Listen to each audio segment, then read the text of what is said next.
高雄洪山的五甲有一间店咧卖健康便当，有民众透过外送平台加点一份50块的青菜，想袂到送到位的竟然是一大碗的盐水，民众拢人气。便当店讲是作业的疏失，希望消费者互因机会来弥补。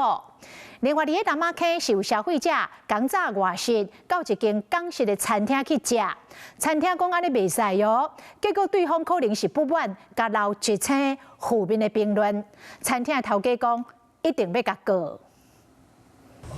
川味椒麻加金香肉，有用晒的高丽菜、油菜、豆干、卵，搁番薯，搁来一碗紫米饭，健康搁营养。即卖像这款的便当，有真侪消费者介意。因无高雄有乡亲点50块的青菜，一日掀开发现是一碗盐水，实在袂当接受，铺上网络引起讨论。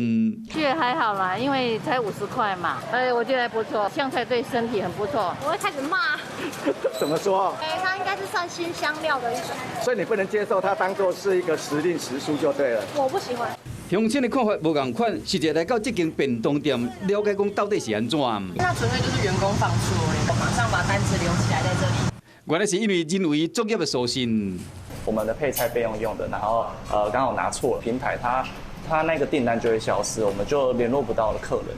讲希望消费者会弥补的机会。另外，伫南马坑这边，昨暝食暗顿的时间，有一对人客为外口买料理，到一间港式餐厅去食，刚头先一个加桌子，敢若是引起因的不满，留一粒星的评价。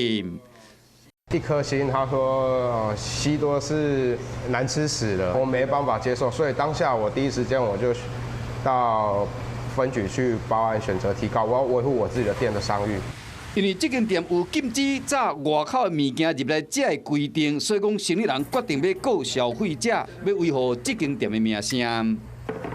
你好，我是宋彦明，想掌握最及时的新闻资讯吗？赶紧订阅、按赞、开启小铃铛，锁定华视新闻 YouTube 频道。